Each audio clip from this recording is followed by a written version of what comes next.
मेरे प्रियो, एक बार फिर से हम अपने YouTube चैनल के माध्यम से आप सबका स्वागत करते हैं। आइए हम आपको एक बात को बताने के लिए चाहते हैं जो कि पवित्र शास्त्र का किताब भजन संहिता 119 का 15 पद में इस प्रकार से कहता है, मैं तेरे उपदेश पर ध्यान करूँगा और तेरे मार्गों की ओर दृष्टि रखूँगा। तेरे मार्गों मतलब क्या है? परमेश्वर के मार्ग। परमेश्वर के मार्ग पर दृष्टि रखूँगा। क्यों रखना है दृष्टि? किस लिए दृष्टि रखना है? इत्यादि बातें हैं।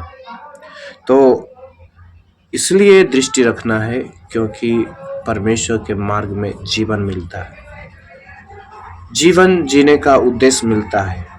मैं क्यों यहाँ हूँ ये बात जानना है। बहुत से लोग आज संसार में आए हैं, पैदा हुए हैं, लेकिन उनको मालूम नहीं है कि हम क्यों पैदा हुए हैं, क्यों संसार में आए हैं। और तीसरी बात, दूसरों के प्रति प्रेम का भावना जागता है यदि हम परमेश्वर के मार्ग को देखते हैं। चौथी बात, परमेश्वर का भय मानने के लिए हमें प्रोत्साहन मिलता है। पांचवी बात, निश्चय मैं जानता हूं कि मैं कहाँ जाऊंगा, ये बात। और छठवीं बात, आनंद जो समझ से बाहर है।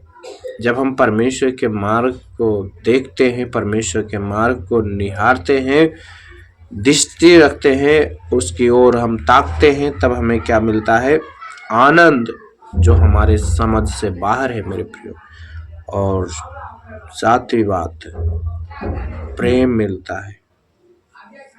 प्रेम परमेश्वर के द्वारा हमारे भाइयों के साथ। और परमेश्वर हमें ये भी वचन में बताता है कि यदि तुम केवल अपने मुद्दइयों से ही प्रेम रखते हो तो इसमें क्या किया।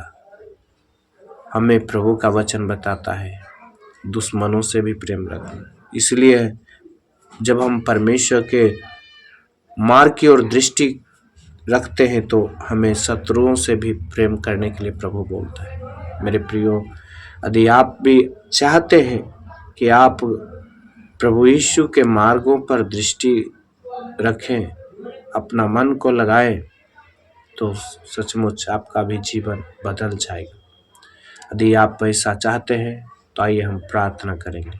प्रभु आपको जीवन दे, प्रभु आपको जीवन जीने का उद्देश्य दे। प्रभु यीशु आपको दूसरों के प्रति प्रेम करने के लिए आपका हृदय में जागृति लाए, परमेश्वर का भय मानने के लिए आपको सहायता करे।